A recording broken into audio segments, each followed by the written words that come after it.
तो मियाँ बीवी झगड़ा मत कीजिएगा। जब बच्चा घर से निकल जाए तो खूब झगड़ा कीजिए, बर्तन फोड़िए, कुर्सी तोड़िए, 2-4 मरतबा खरीदेंगे, समझ में आ जाएगा।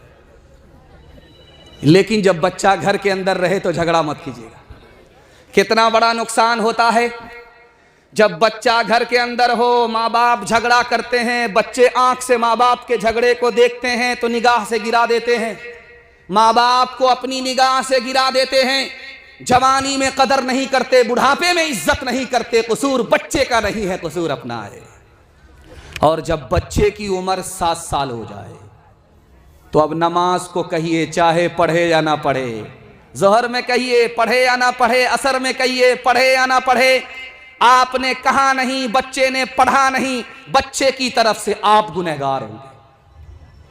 जब बच्चे की उम्र 9 साल हो जाए, जब आपके बच्चे की उम्र 9 साल हो जाए, बेटा की उम्र 9 साल हो जाए, उसको मां के बिस्तर से अलग कर दीजिए। बेटी की उम्र 9 साल हो जाए, बाप के बिस्तर से अलग कर दीजिए। बेटा बेटी की उम्र 9 साल है, दोनों का बिस्तर अलग कर दीजिए। ये आधा मर्द हो गया, वो आधी औरत हो गई, बिस्तर अलग कर दीजिए, हदीस कहती है। और जब आपके बच्चे की उम्र 12 साल हो जाए, जब 12 साल बच्चे की उम्र हो जाए, बेटी की उम्र 12 साल, बेटा की उम्र 12 साल, अब उस पर कड़ी नजर रखिए कि जाता कहां है, आता कहां से है, जाता कहां है। बनने की उम्र भी यही है, बिगड़ने की उम्र भी यही है। जब बच्चा घर से निकले, मोबाइल निकालिए, आजान देखिए, कुरान देखिए, बयान देखिए। बच्चा जब घर आए तो उसको छुपा दीजिए। बच्चा जब घर से निकले, मोबाइल निकालिए, देखिए। 1 दिन करके दिखाइए, 1 हफ्ता करके दिखाइए, 1 महीना करके दिखाइए। मसनदे रसूल पर गारंटी देता हूं, जिंदगी भर के लिए आपका बच्चा मोबाइल छोड़ देगा। बच्चा सामने बैठा रहता है, आप मोबाइल देखते रहते हैं, वो इंतजार में रहता है कि जरा बाप से छुट्टी तो मिले, इस मोबाइल को बाप से भेंट करा देंगे। बाप ड्राइवर, बेटा खलासी, गाड़ी का नंबर 786। सो जा मेरी आंख के तारे, सो जा मेरे लाल, सो जा मेरी आंख के तारे, सो जा मेरे लाल। दुनिया ने फैला रखे हैं हिर्सो हवस के जाल, सो जा मेरी आंख के तारे, सो जा मेरे लाल। होके जवां बातिल की खेती को कर दे बर्बाद, दुनिया में भी शाद रहे तो उक़बा में भी शाद। सूरज के मानिंद दरख्शां हो तेरा इक़बाल, सो जा मेरी आंख के तारे, सो जा मेरे लाल। जानते हैं हलाल कमाता था, हलाल खाता था, अचानक हराम कमाने लगा, 99 की बीमारी पैदा हो गई। कहाँ से? घर के लोगों से। आदमी घर से आबाद होता है, घर से बर्बाद होता है। घर से आदमी आबाद होता है, घर से बर्बाद होता है। हलाल कमा रहा था, हलाल खा रहा था, कोई मसला नहीं।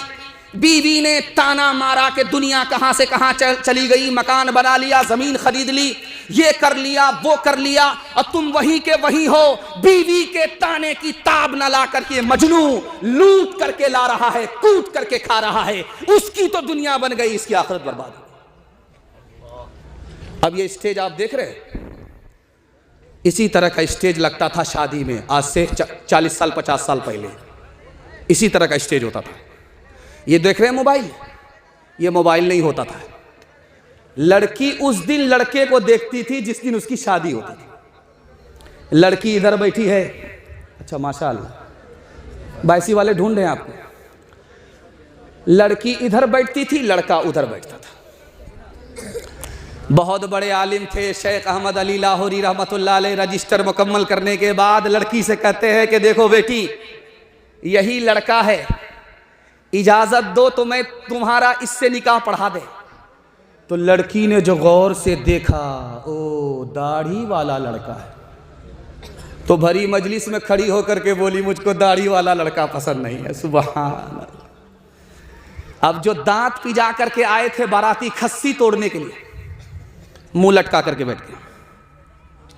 हजरत ने सर उठा करके कहा कि लोगों जानते हो, इस लड़की ने भरी मजलिस में दाढ़ी वाले लड़के का इनकार किया, जानते हो क्यों?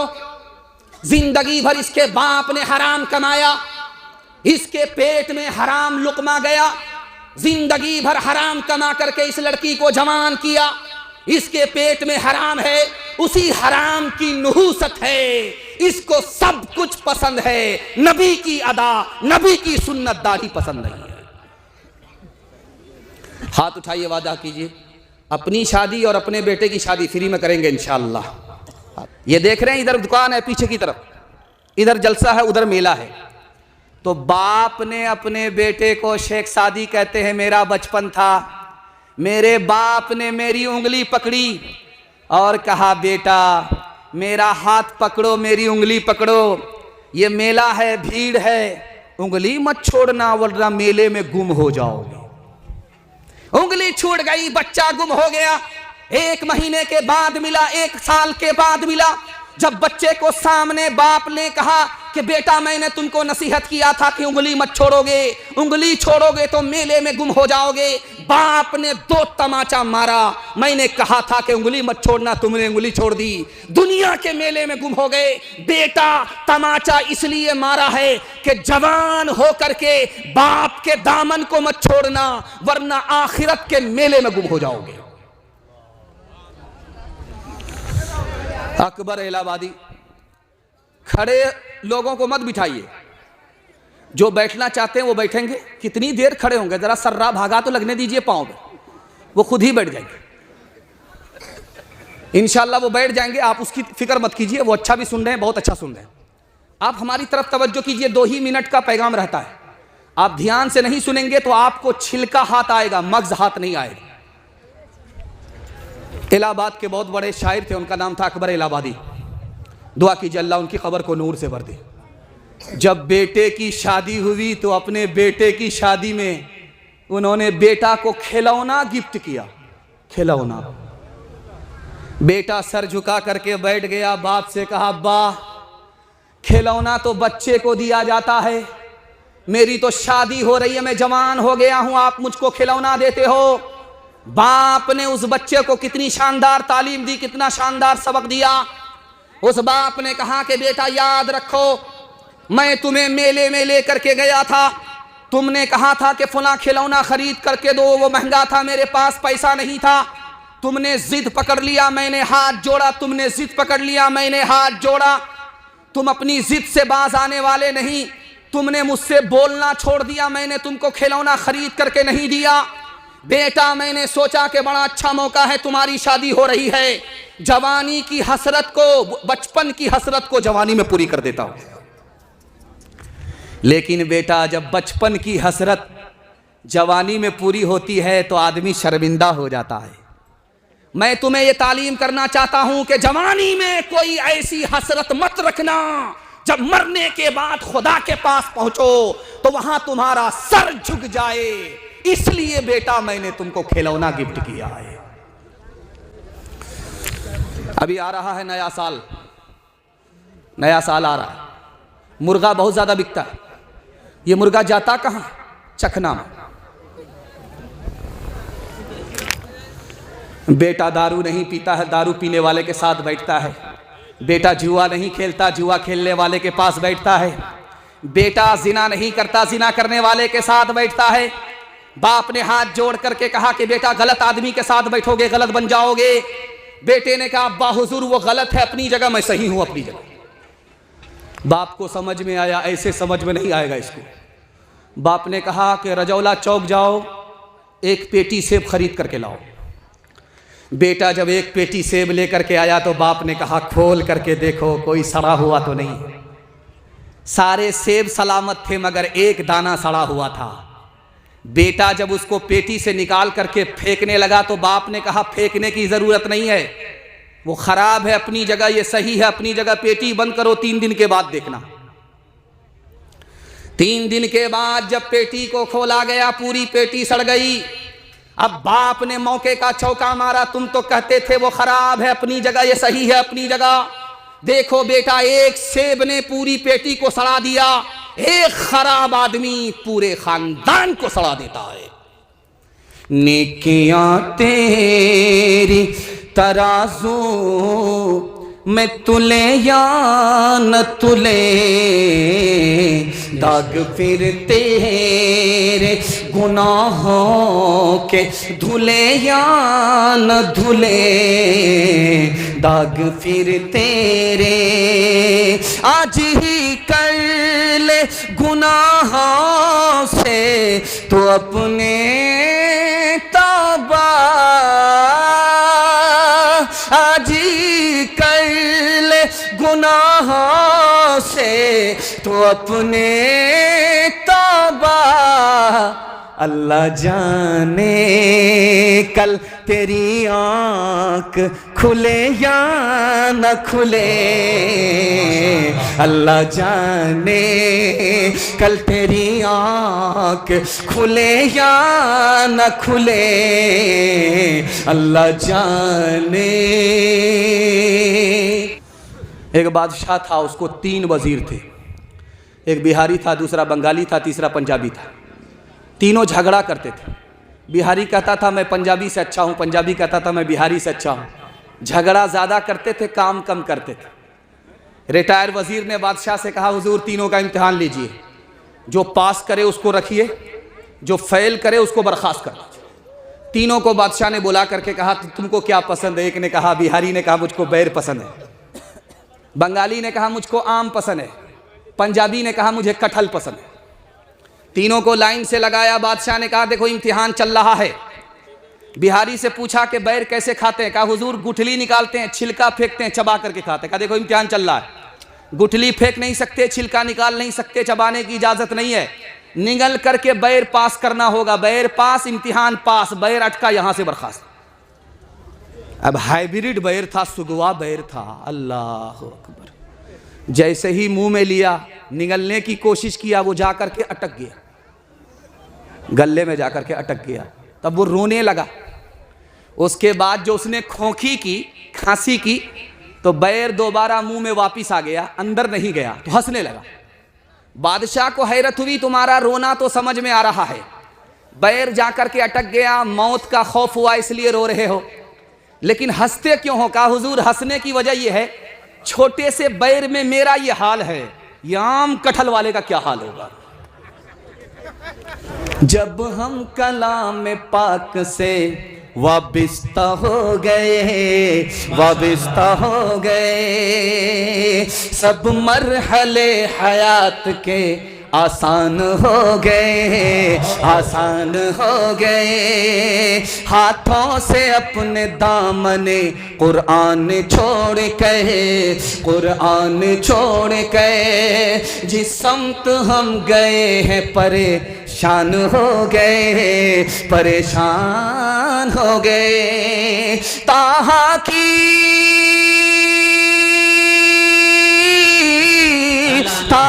की आयतों पे जो नजरे उमर पड़ी, एक लख्त कलमा पढ़ के मुसलमान हो गए, मुसलमान हो गए।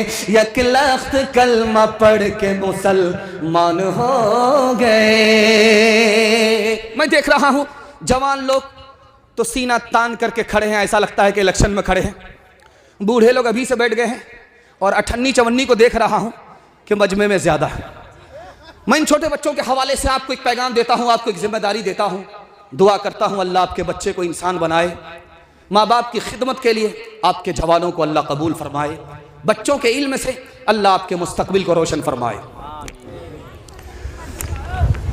जलसा चल रहा था, इसी तरह एक मुकर्रिर माइक पर तकरीर कर रहे थे कि जन्नत में सब कुछ मिलेगा। एक बूढ़ा खड़ा हुआ कि जन्नत में वो मिलेगा, वो? हजरत ने कहा वो क्या?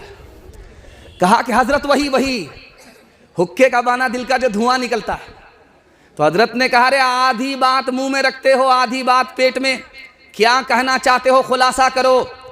उस बड़े मियाँ ने कहा कि हजरत जन्नत में सब कुछ मिलेगा, बीड़ी मिलेगी? तो हजरत ने कहा मिलेगी, जन्नत में बीड़ी भी मिलेगी, मगर माचिस के लिए दोज़ख में जाना पड़ेगा। हाथ रखिएगा, ध्यान से सुनिएगा, दुनिया और आखिरत के हवाले से पैगाम आपकी खिदमत पर रखता हूं, ध्यान से सुनिएगा। आप लोग इतने खामोश बैठे हैं कि मुझे ऐसा लगता है कि आप लोग दावत में बैठे हैं, खाना ख़त्म हो गया है, और इतना सट सट करके आप लोग बैठे हैं कि मुझे खुशी है कि आपको ठंडी नहीं लगेगी, लेकिन इतना सट गए हैं, डर लगता है कि किसी का हाथ किसी की जेब में गया तो पूरा बटुआ खाली हो जाएगा। ज़रा ध्यान रखिएगा, बाप का जब इंतकाल हो गया, इंतकाल होने वाला था तो बेटे को बुलाया कि देखो मैं तो ऊपर जाने वाला हूँ, जब मैं ऊपर जाने वाला हूँ मुझको दफन करना नीचे तो पुरानी कब्र में दफन करना, नई कब्र में दफन मत करना। बेटा बोला अब्बा नया मुर्दा नई कब्र में जाता है, आप पुरानी कब्र में क्यों जाना चाहते हैं? कहा फरिश्ते को ठगना चाहते हैं, दुनिया को तो ठग लिया है, फरिश्ते को भी ठगना चाहते हैं। कहा कि अब्बा फरिश्ते को ठग लो। कहा 1 मिनट में, जब मैं मर जाऊं मुझको पुरानी कब्र में दफन करोगे, फरिश्ता आएगा पूछने के लिए तो कहेंगे अभी तो पूछ करके गए थे, क्या बार बार दिमाग खराब करने के लिए आए? इस मजमे में सबसे बड़ा बेवकूफ कौन है? हसन बसरी ने जलसे में मजमे से पूछा, कौन जवान है? एक लाइन का सवाल है, 1 लाइन में जवाब दे। इस मजमे में बेवकूफ कौन है? किसी ने नहीं बताया, तो उन्होंने कहा जानते हो इस जलसे में सबसे बड़ा बेवकूफ कौन है?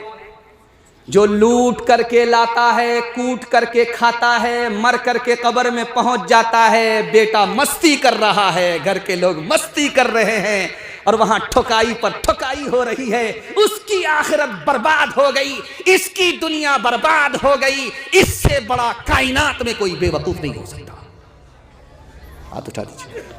अच्छा, मैंने देखा है वो लोग ज्यादा हाथ उठाए हैं जिनकी शादी हो गई, वह दूसरी और तीसरे के चक्कर में हैं, उनकी बीवी ने हाथ देख लिया तो घर में डराम होगा, उसी में रातों रात पैक कर देंगे और ये सीधे कयामत में उठेंगे। क्यों तुमने लगाए हैं यहाँ जुल्म के डेरे, धन साथ न जाएगा, बने क्यों हो लुटेरे, बने क्यों हो लुटेरे, पीते हो गरीबों का लहू शाम सवेरे, शाम सवेरे, खुद पाप करो,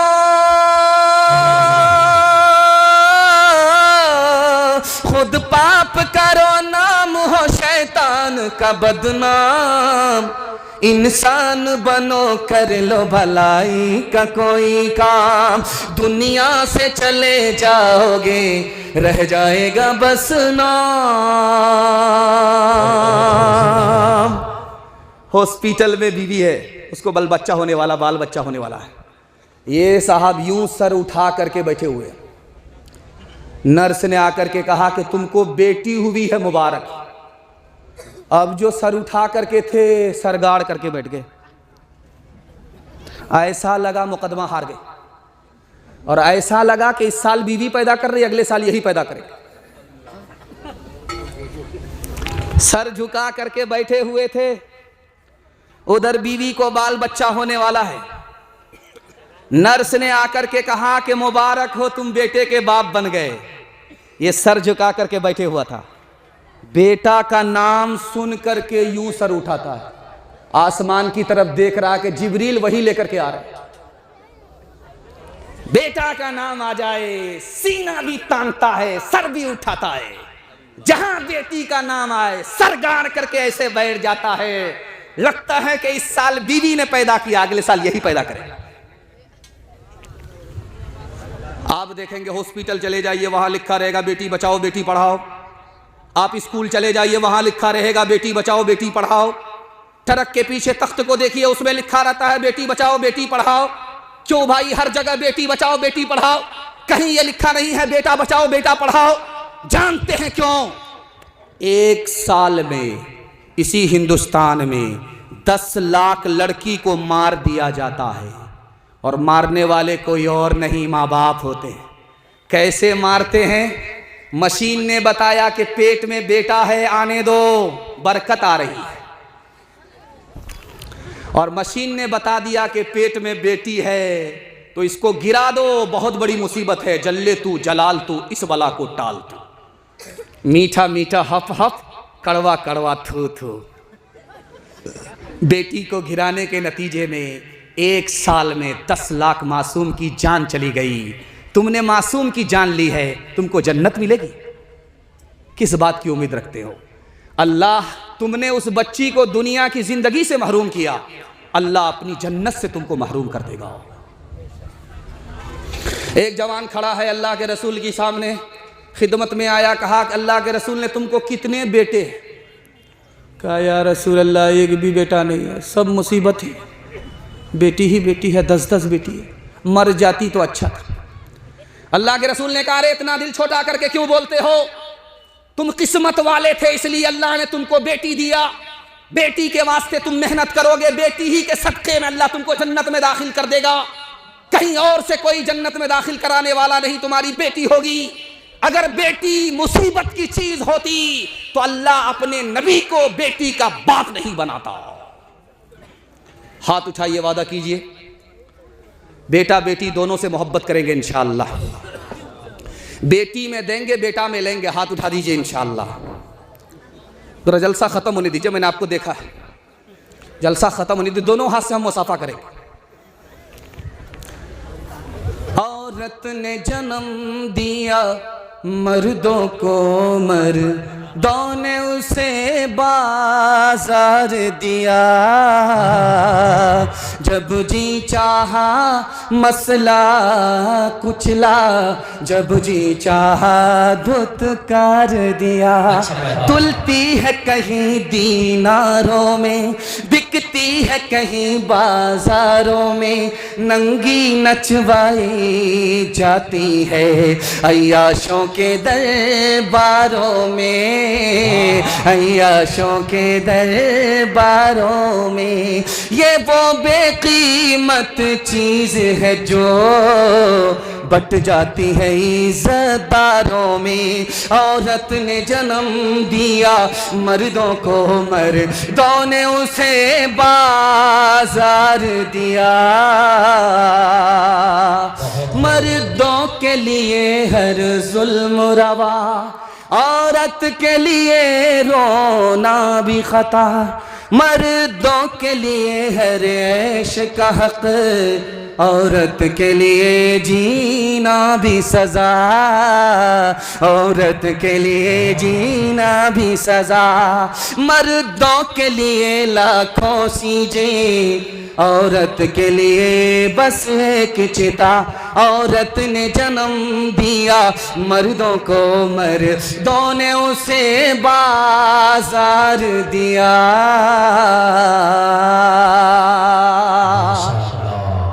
इतनी मोहब्बत में डूब करके आपने मेरा बयान सुना है कि मेरी ज़बान कैंची की तरह चल रही है। अल्लाह आपके सुनने को, हमारे सुनाने को बेहद कबूल फरमाए। आपकी जवान बेटी के लिए मैं जलसे में दुआ करता हूँ, अल्लाह गैब से मुनासिब जोड़े का इंतज़ाम फरमाए, उसके ईमान और आबरू की अल्लाह कदम कदम पर हिफाजत फरमाए। हमारे जवानों के हवाले पैगाम, सिर्फ 2 पैगाम हम अपने जवानों को देने के लिए आ रहे हैं। हमारे जवान सुनने के लिए तैयार? हाथ उठा दीजिए इंशाअल्लाह। बूढ़े लोग गलती से हाथ मत उठाइएगा, आप लोग यहाँ जवान होने वाले नहीं, सीधा जन्नत में जाकर के जवान होंगे, हूर से आपका ज़रूर निकाह होगा। लेकिन यहाँ दुआ करेंगे फिर भी दोबारा जवान नहीं हो सकते। जवानों के हवाले से पैगाम, 4 जवान एक जगह बैठे हुए। एक जवान कह रहा, मेरा बाप जानते हो कौन है? मेरे बाप की मुट्ठी में हवा है, वो कहता है तो बहती है, वो मना कर देता है तो रुक जाती है। दूसरा जवान बोला कि मेरा बाप जानते हो कौन है? जिसके चूल्हे पर जब हांडी चढ़ती है उतरने का नाम नहीं लेती, लोग हाथ जोड़ करके खड़े। घबरा गया कि तो बहुत बड़े बाप का बेटा मालूम होता। तीसरा जवान बोला, जानते हो मेरा बाप कौन है? मैं उस शख्स का बेटा हूं जिसके सामने बड़े बड़े की गर्दन झुकती है, वो खून भी बहाता है, जुर्माना भी लेता है। घबरा गया। तीसरा जवान बोला कि बेवकूफ़ बना रहा है, बहुत बड़े बाप का बेटा नहीं है। जिसने कहा कि मेरे बाप की मुट्ठी में हवा है, ये लोहार का बेटा है। बाप भाती चलाता है तो हवा चलती है, छोड़ देता है तो रुक जाती है, बेवकूफ़ बना रहा। जिसने कहा मैं उस शख्स का बेटा हूं जिसके चूल्हे पर जब हांडी चढ़ती उतरने का नाम नहीं लेती, हातिम ताई का बेटा नहीं है, ये तो बावर्ची का बेटा है। बाप दाल उतार करके भात चढ़ाता है, भात उतार करके तरकारी चढ़ाता है। ठंडी के ज़माने में लोग आग तापने के लिए हाथ जोड़ करके खड़े होते, बेवकूफ़ बना रहा। तीसरे ने कहा मैं उस शख्स का बेटा हूं जिसके सामने बड़े बड़े की गर्दन झुकती है, वो खून भी बहाता है, जुर्माना भी लेता है, बहुत बड़े बाप का बेटा नहीं है, ये तो नाई का बेटा है। बादशाह भी बाल बनाने के लिए जाएगा, उस्तरा लगेगा, खून निकलेगा, फिर भी पैसा देना पड़ेगा, बेवकूफ़ बना रहा। इस जलसे में 3 तरह के जवान आए हैं जलसा सुनने के लिए। इसमें एक ही हीरा है, बाकी सब जीरा है। मैं दुआ करता हूं अल्लाह हर घर में ऐसा हीरा और इतना बड़ा मुकद्दर का सिकंदर जवान को अल्लाह पैदा फरमाए। 3 जवान इस जलसे में आए हैं, उसमें एक जीरा है, दूसरा जीरा है, तीसरा हीरा है, मुकद्दर का सिकंदर है। कौन है उसको बताता हूं, पैगाम को ख़त्म कर रहा हूं। एक जवान इसमें है जो नाकाम है, वो किसी काम का नहीं है, तकिया पर सर है, सोचता रहता है मैं ये करूंगा वो करूंगा। हाथ गाल पर हाथ है, सोचता रहता है मैं ये करूंगा वो करूंगा, मगर कुछ नहीं करता रहा, सिर्फ शेख चिल्ली का ख्वाब देखता है। जो जवान सिर्फ सोचता है करता कुछ नहीं है, ये नाकाम है। दूसरा जवान इसमें है जो इधर भी हाथ मारता है उधर भी हाथ मारता है, ये काम भी कर रहा है वो काम भी कर रहा है, सोचता बाद में है करता पहले है, इधर भी मुंह की खाता है उधर भी मुंह की खा रहा है, ये नाकाम है। इस पूरे मजमे में तमाम जवानों में अल्लाह हमारे जवानों को दीन दुनी रात चकुनी तरक्की से माला माल फरमाए। जानते हैं एक जवान है जो मुकद्दर का सिकंदर है, पहले सोचता है बाद में करता है, प्लान बनाता है, प्लान को मुकम्मल करता है। यही वो जवान है जो मिट्टी को छूले तो सोना बना देता है। मशक्कत को मेहनत को जोर समझे, हुनर और पेशे को दुश्वार समझे। मशक्कत को मेहनत को जोर समझे, तिजारत को खेती को दुश्वार समझे। फिरंगी के पैसे न मुर्दार समझे, फिरंगी के पैसे न मुर्दार समझे। तनासानियाँ चाहे अरे आबरो भी, वो कौमा जो डूबे गिगर कल डूबी। तनासानियाँ चाहे अरे आबरो भी, वो कौमा जो डूबे गिगर कल डूबी। तनासानियाँ चाहे अरे आबरो भी। अपने जवानों के वास्ते मैं दुआ करता हूँ अल्लाह हमारे जवान को दीन का हाफिज, दीन का मुहाफिज बनाए। जवानों के हवाले से आखिरी पैगाम, हमारे जवान सुनने के लिए तैयार? हाथ उठाइए, वादा कीजिए। जवानी में दारू पकड़ा है, बुढ़ापे में छोड़ देंगे, हाथ उठा दीजिए इंशाअल्लाह।